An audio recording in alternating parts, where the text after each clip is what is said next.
Welcome to the 2017-2018 NBA preview. My name is Josh, your Enviers. Today we are covering the 17th ranked team in the preview, the Denver Nuggets. Like usual, huge inspiration to Grantland for this series idea. And like usual, the series isn't based off of who's going to win a championship. This is simply based off of win-loss record. And last season, the Denver Nuggets had a total of 41 wins. And this season, I could see them having more than 41 wins, but I'm going to have to say 42. 42 wins is a safe bet for this Denver Nuggets team because they kind of look top heavy. We'll explain later as the video progresses, but last year they proved that they could win games without this quote unquote one superstar, and last season Nikola Jokic was proving that he can be that one superstar. Guys like Danilo Gallinari and Wilson Chandler actually weren't injured for a good majority of the season, so that was nice. Jamal Murray proved that he can play, and he's probably the starting point guard, taking Emmanuel Mudiay's spot for the foreseeable future. Kind of makes Emmanuel Mudiay expendable. Let's see what the Denver Nuggets do in the future with that. But until then, let's take a look at the offseason moves that the Denver Nuggets did to make themselves so top-heavy at that power forward position and try to improve and make playoffs. A lot of people see this Denver Nuggets team as like a 6th seed. I see them not as a 6th seed. I see them struggling with the Pelicans in my previous episode and this next team I have up that will be released tomorrow. So take a look at the offseason moves now. So here's what happened in the offseason. They didn't gain a lot, but they also didn't lose a lot. They're relatively the same team, meaning they'll have around the same win-loss record, maybe a few more games won, especially after signing Paul Millsap and then also trading for Trey Lyles. They lost Danilo Gallinari, who has been up and down with Wilson Chandler these past few seasons with this Denver Nuggets team, and drafted Tyler London with the 24th and Monte Morris with the 51st. Overall, it's a pretty solid offseason for the Denver Nuggets. It's not really anything to complain about or be mad about.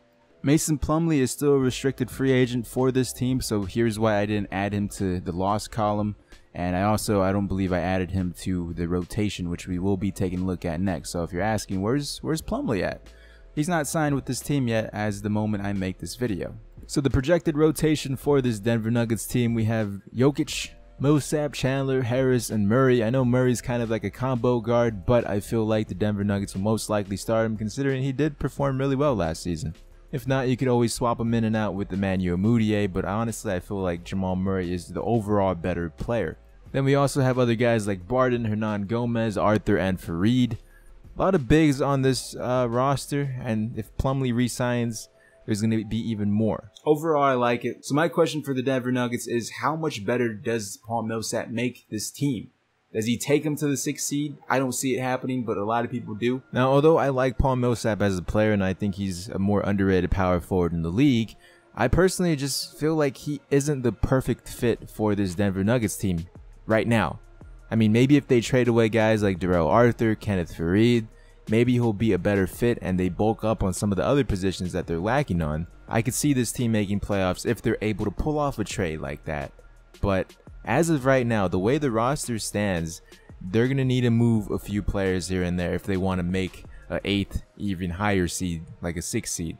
I have no problem with the Paul Millsap signing whatsoever, but I do have a problem with the plentiful use of power forwards this Denver Nuggets team has at the moment. Because if they're serious about making playoffs, the rotation at the 3 looks kind of thin, especially with Chandler, whose past history with health wasn't that great. I know this year he played like 71 games, which is pretty good compared to previous years. But also last year, Barton was hurt, and Barton was a key 6th man off the bench, and he only played like 60 games last season.